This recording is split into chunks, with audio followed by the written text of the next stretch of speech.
একটু ঠান্ডা মাথায় চিন্তা করুন তো, টাকাটা আপনার। আপনি সারাদিন হাড়ভাঙা পরিশ্রম করে সেই টাকা আয় করেছেন।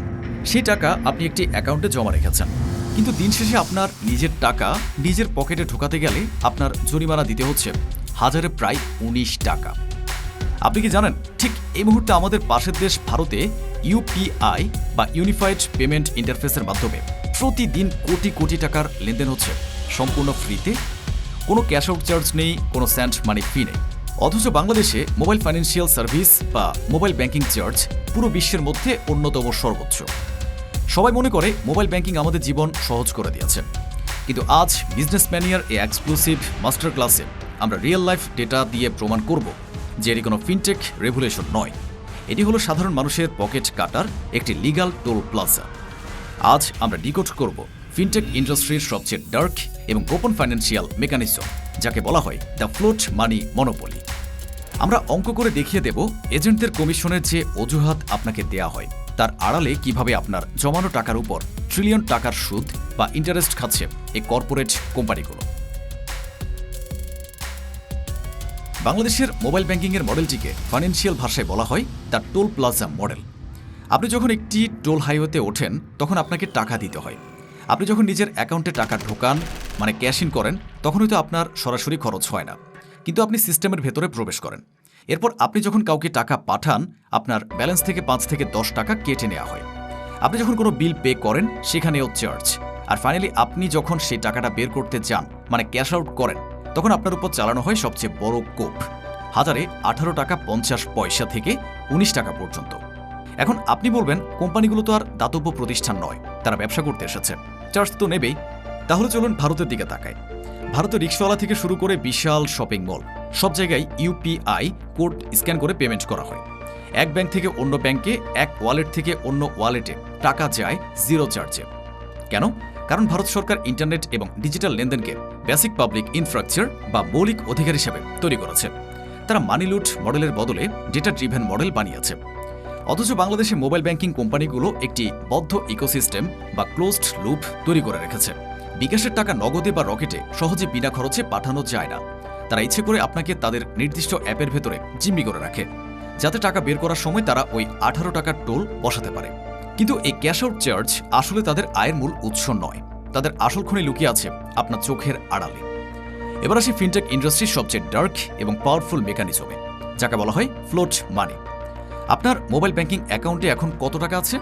হয়তো ৫০০ টাকা, ১০০০ টাকা বা ৫০০০ টাকা। আপনি ভাবছেন এ সামান্য টাকায় আর কি হয়, কিন্তু গেমটা এখানে নয়। গেমটা হলো ভলিউমে। ধরে নিন, দেশে একটা নির্দিষ্ট মোবাইল ব্যাংকিং কোম্পানির ৭ কোটি গ্রাহক আছে।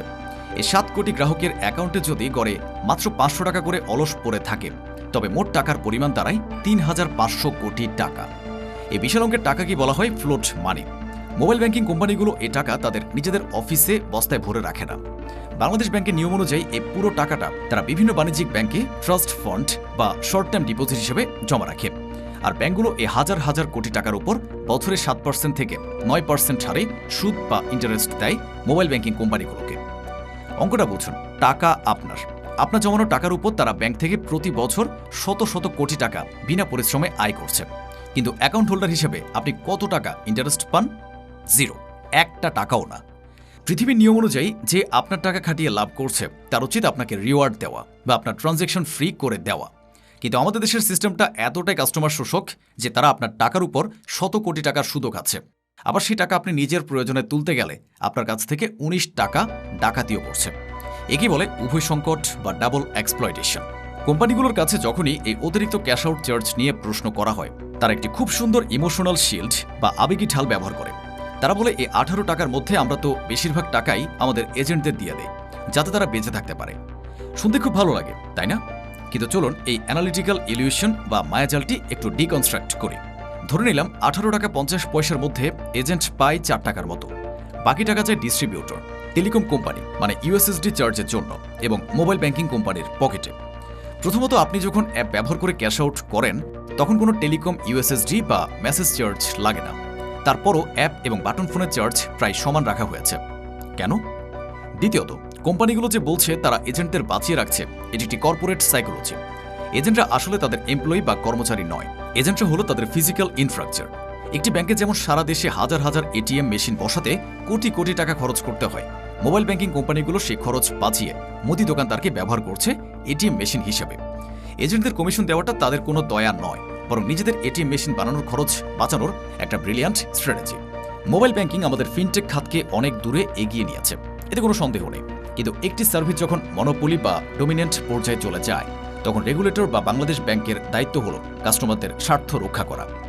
ভারতে যদি বিনা খরচে ইউপিআই চলতে পারে, তবে বাংলাদেশে ইন্টার অপারেবিলিটি বা বিনিময় সিস্টেম কেন এখনো পুরোদমে সব অ্যাপের জন্য ফিজিবল বা জিরো মার্জিন করা হচ্ছে না? কেন আমাদের নিজেদের টাকা তুলতে বিশ্বের সর্বোচ্চ চার্জগুলোর একটি দিতে হবে? এই প্রশ্নগুলো করার সময় এসে গেছে। আপনি প্রতি মাসে গড়ে কত টাকা ক্যাশ আউট করেন এবং তার জন্য আপনাকে কত টাকা ফি বা চার্জ হিসেবে সিস্টেমের হাতে তুলে দিতে হয়?